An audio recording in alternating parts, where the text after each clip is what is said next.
não parar, não precipitar e não retroceder. Então dizer para esse cara, sabe quando nós vamos parar? Nunca. Nunca na sua porca vida. Né?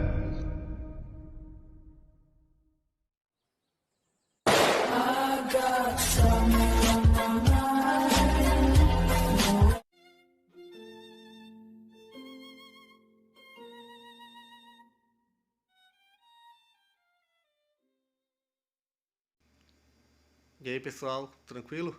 Então vem aqui antes do vídeo começar, pedir para vocês se inscreverem, quem não for inscrito, compartilhar, curtir, comentar. Quem puder seja membro do canal, que isso ajuda bastante. Tem também o link do Apoia-se. Quem puder ajudar nosso canal e apoiar financeiramente vai ser muito bem-vindo. Mas o mais importante é transmitir o conteúdo e os conhecimentos do professor Olavo de Carvalho para mais e mais brasileiros. Então compartilhe e ajude aí nossa causa. Muito obrigado a todos os membros, apoiadores do canal. Fico muito feliz. Tenho certeza que a gente está no caminho certo. Então fiquem com o vídeo e até mais. Valeu! Um exemplo é o próprio Thomas More. Thomas More tem uma discussão com um sujeito e o sujeito diz para ele que você não pode provar que você está acordado e não que você está sonhando que está acordado. Você não pode provar, por exemplo, que você não está sonhando que eu estou dizendo isso para você. Você está sonhando que alguém está pedindo que você prove que está acordado. Tá certo? E assim por diante. Né? E o Thomas More, ele leva isso, prossegue esta análise de indistinção entre sonho e vigília por várias páginas e chega à conclusão de que somente a fé garante um senso de realidade. Somente a fé. Só que ele entende a fé não como crença subjetiva, mas como participação no corpo da igreja. Quer dizer, eu como sou um membro do corpo dos fiéis, né, a confiança que eu tenho na crença coletiva desse corpo me garante a realidade. É só isso que garante. Você verá que é uma solução paralela, similar àquela que dará Descartes. É o problema do gênio mau. Não é isso? Como é que eu tenho certeza de que todo este universo não é um sonho que foi infundido na minha cabeça por um gênio mau com o intuito de me ludibriar? E ele não encontra saída para isso, a não ser alegar que Deus é bom e Deus não faria essa sacanagem com ele. Né? Então, é uma experiência que Descartes teve e Thomas More também teve.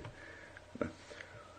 Ora, qualquer escolástico assim, principiante, né, ele responderia imediatamente ao indivíduo: bom, você está supondo que sonho e vigília sejam estados ontológicos e não estados do nosso conhecimento da realidade. Então, todo o seu enigma que você estava me propondo é evidentemente furado, é uma trapaça. Quer dizer, eu só posso ter, vamos dizer, a experiência do sonho no universo real.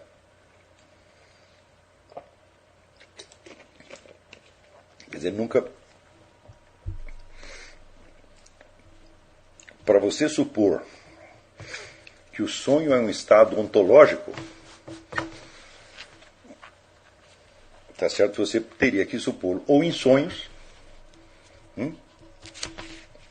ou no universo real, que é exatamente o que você está fazendo. Portanto, esse problema não existe absolutamente. Então, quer dizer, é uma questão artificial, artificiosa.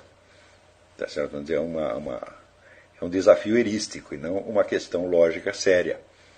Mas você vê que o Thomas More leva aquilo profundamente a sério, ele sofre por causa do problema e, no instante em que ele se apega à solução que ele chama de fé, ele acha que ele está perfeitamente dentro da ortodoxia cristã, quando ele está negando toda a ortodoxia cristã.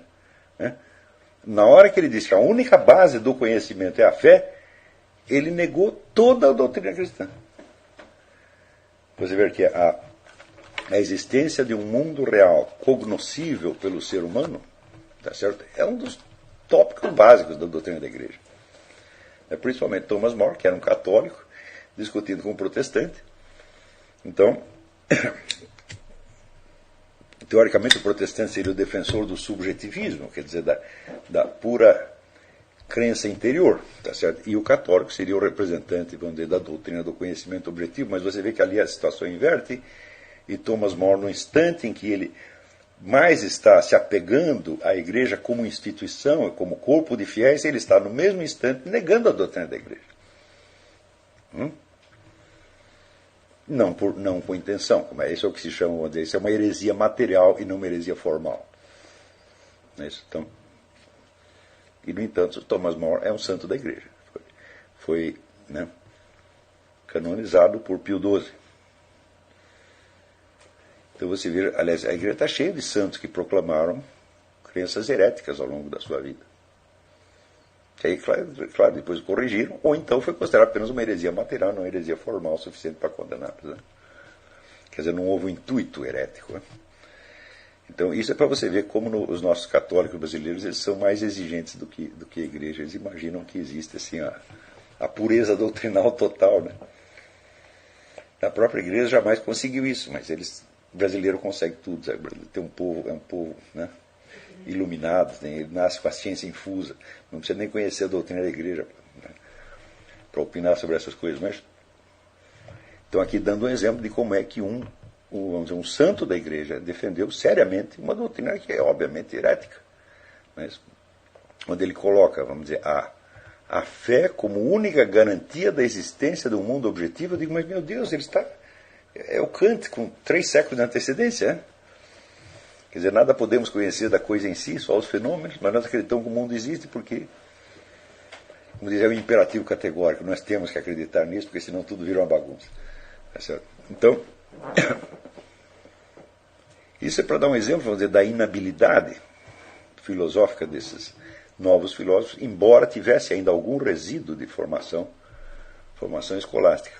Eu imagino esta mesma discussão, no meio escolástico, 1 ou 2 séculos antes, as pessoas ririam desse problema. Mas, quer dizer, que você está falando uma coisa que está na ordem do conhecer e você está atribuindo aquilo à ordem do ser. É uma confusão banal. Um primeiranista de filosofia escolástica não podia cometer isso, mas Thomas More, que era o chanceler era um professor, era um grande intelectual, era o chanceler do reino, era o instrutor do rei, podia cometer isso em nome da Igreja Católica e ainda fazê-lo como defensor da Igreja Católica. Veja a situação já fantástica que se estava vivendo na época, Estava vivendo uma espécie de alucinação coletiva. Então, dentro desta alucinação coletiva, começa então a aparecer a leitura completamente errada de tudo o que foi feito antes. Leitura que vai diminuindo. Porque se você vê, por exemplo, quanto Descartes ou Kant conhecia da filosofia escolar, Descartes ainda conhecia alguma coisa, até bastante coisa, comparado com os outros do seu tempo. Quando chega em Kant ignora totalmente, ele não sabe do que ele está falando. E hoje em dia, hoje em dia ninguém sabe nada. Claro que no século XX houve um negócio chamado neoescolástica que trouxe de volta alguma coisa e tentou explicar, mas também ela vem contaminada de espírito moderno. Você vê que o neoescolástico mais famoso, que foi o Jacques Maritain, é um dos grandes responsáveis pela confusão doutrinal, teológica que se espalhou pela igreja. Então, até hoje nós temos este problema na compreensão da filosofia escolástica e até da filosofia grega antiga. Para vocês verem até que ponto isto pode ter se aprofundado, aqui tem um livro que eu estou lendo, um livro excelente, aliás, The End of Physics, o mito da teoria unificada.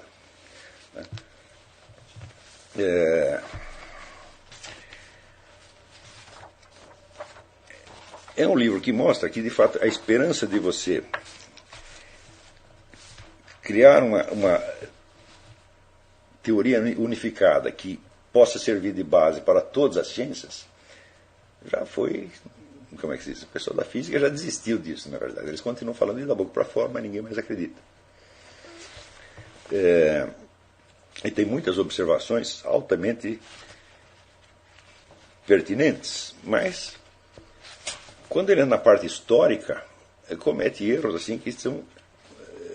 quer dizer, eu sei que são erros. Para mim, quando eu leio isso, eu vejo que estou lendo um amador, ele não sabe do que está falando.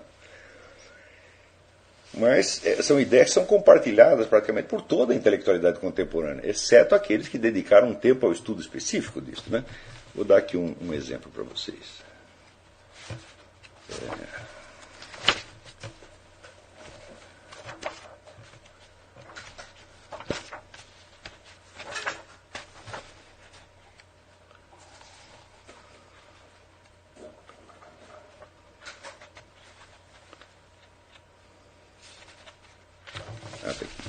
Eu não devia ter marcado.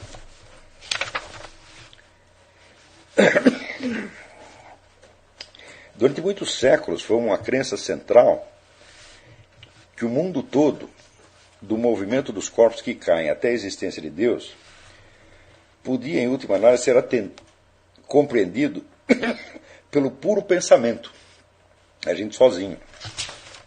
Assim, os filósofos e teólogos trabalharam poderosamente para construir provas da existência de Deus. E assim, pensadores como Aristóteles e Platão declararam que a natureza trabalhava de acordo com certos princípios e procuraram deduzir desses princípios os fenômenos do mundo natural, relegando a um distante segundo lugar os testes empíricos de se o mundo funcionava realmente como suas teorias diziam. A ideia revolucionária por trás da ciência moderna, a ciência de Copérnico, Kepler, Galileu e Newton, foi que os fatos tomavam uma nova importância.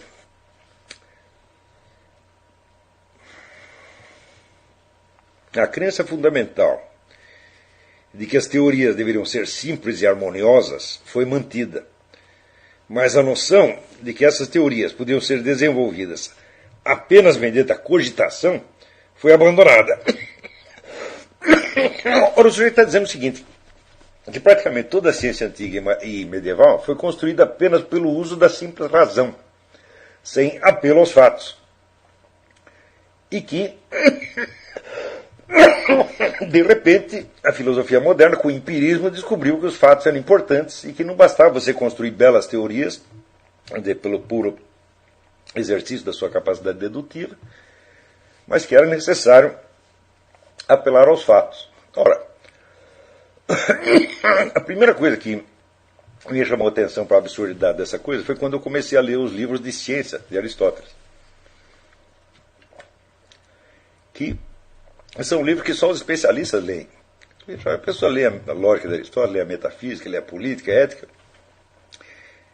né, mas passa por cima do livro da geração dos animais, o livro dos meteoros, etc, etc.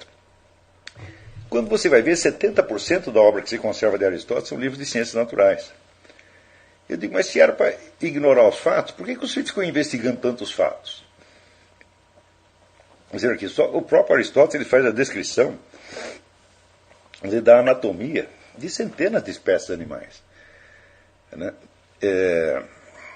Anatomia, fisiologia, até embriologia.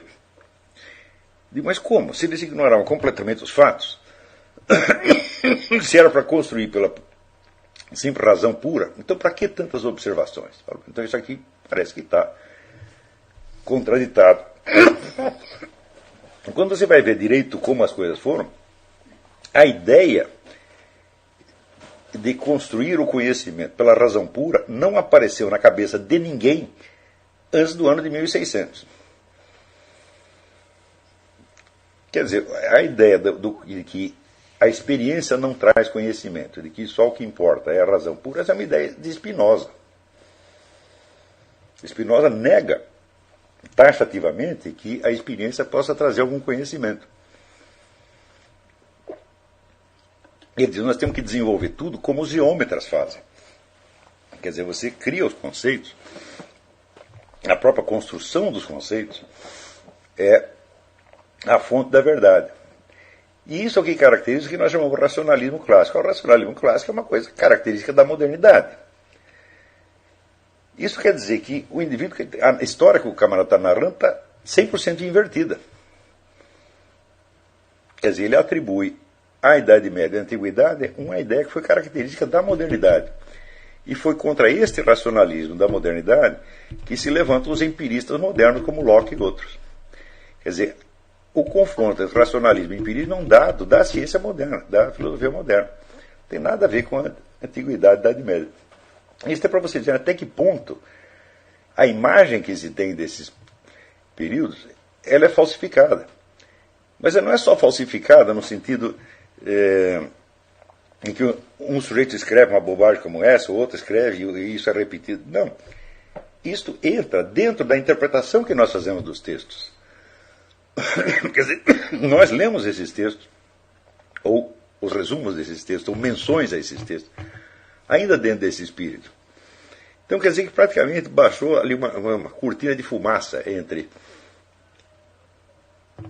a modernidade e os períodos anteriores. E essa cortina de fumaça não está só na universidade ou nos livros, ela está na nossa mente.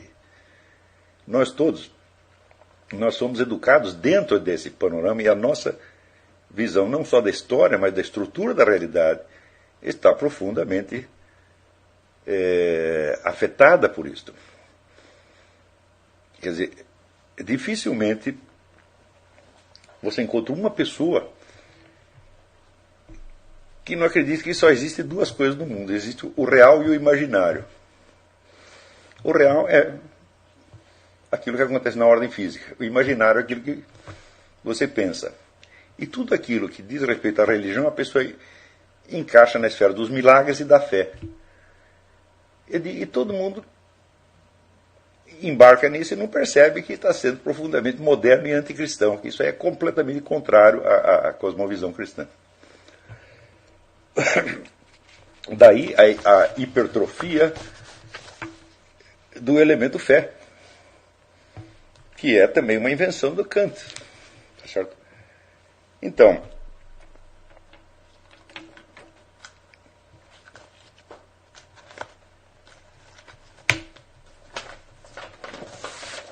por isso é mesmo que quando nós entramos nesses estudos de lógica, nós corremos um sério risco de entender tudo formalmente correto, mas deslocado do quadro de referências real. E eu vou lhe dar um exemplo aqui.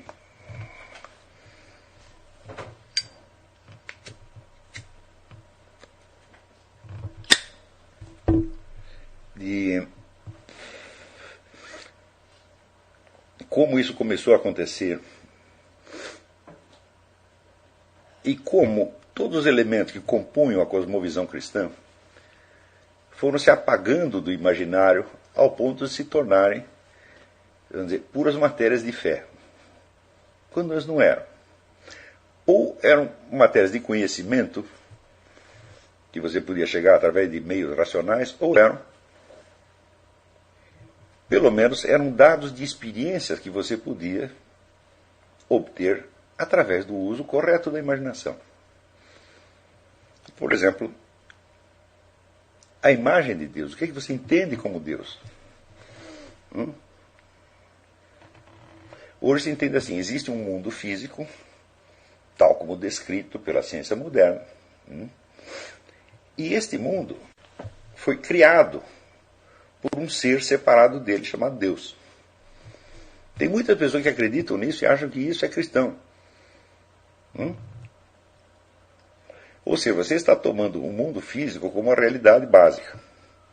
Quer dizer, o mundo físico tem sua própria constituição, ele é uma coisa independente, mas ele foi criado, entre aspas, por Deus. Bom, esta crença surgiu na Renascença. Antes ninguém pensava assim. Quando as pessoas falavam Deus, eles queriam dizer uma coisa muito diferente. Não é que existisse um conceito diferente de Deus, mas existia uma imagem diferente. E quando esta imagem começa a se dissolver, e as pessoas já não conseguem entender o que a igreja está querendo dizer com Deus,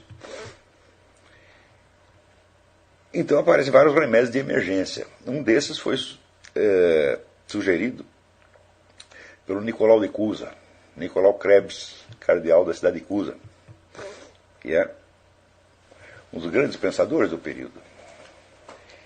E ele sugere o seguinte, não sei se vocês já viram esses quadros, ele faz um retrato de Jesus Cristo, quando o olho de Jesus Cristo parece estar olhando para você, não importando qual a direção desde a qual você o olha. Não sei se vocês já viram isso. Vamos ver se alguém no grupinho do Rio de Janeiro viu isso. Alguém sabe do que eu estou falando?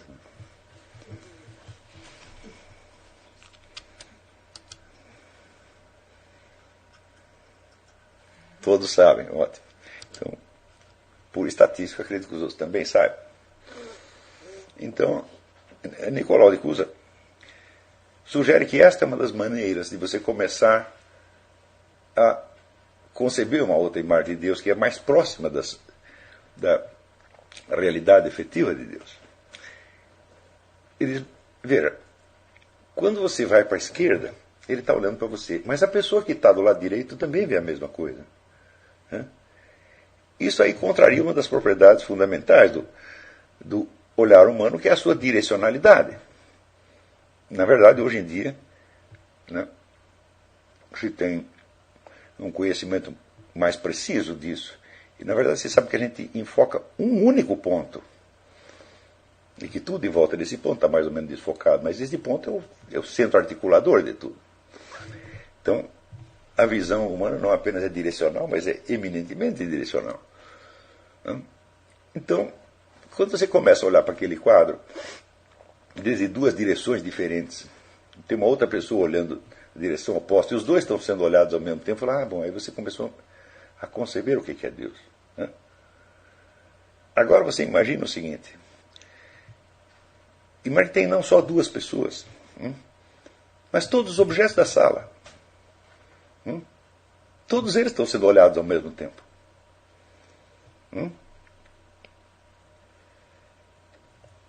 Isso quer dizer que você tem, vamos dizer, uma visão que é, por assim dizer, pervasiva.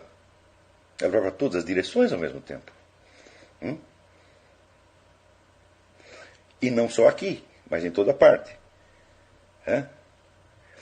E você, de repente, começa a entender que a sua perspectiva, a sua visão, é somente uma linha direcional no meio de um número infinito, né, de direções possíveis do olhar. E essas direções possíveis estão todas presentes ao mesmo tempo. Aí você começa a formar uma imagem mais concreta do que isso quer dizer com onisciência de Deus. Assim como este exercício, existiam muitos outros.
Chegamos a mais um final de uma aula, de um vídeo. Espero que tenham gostado.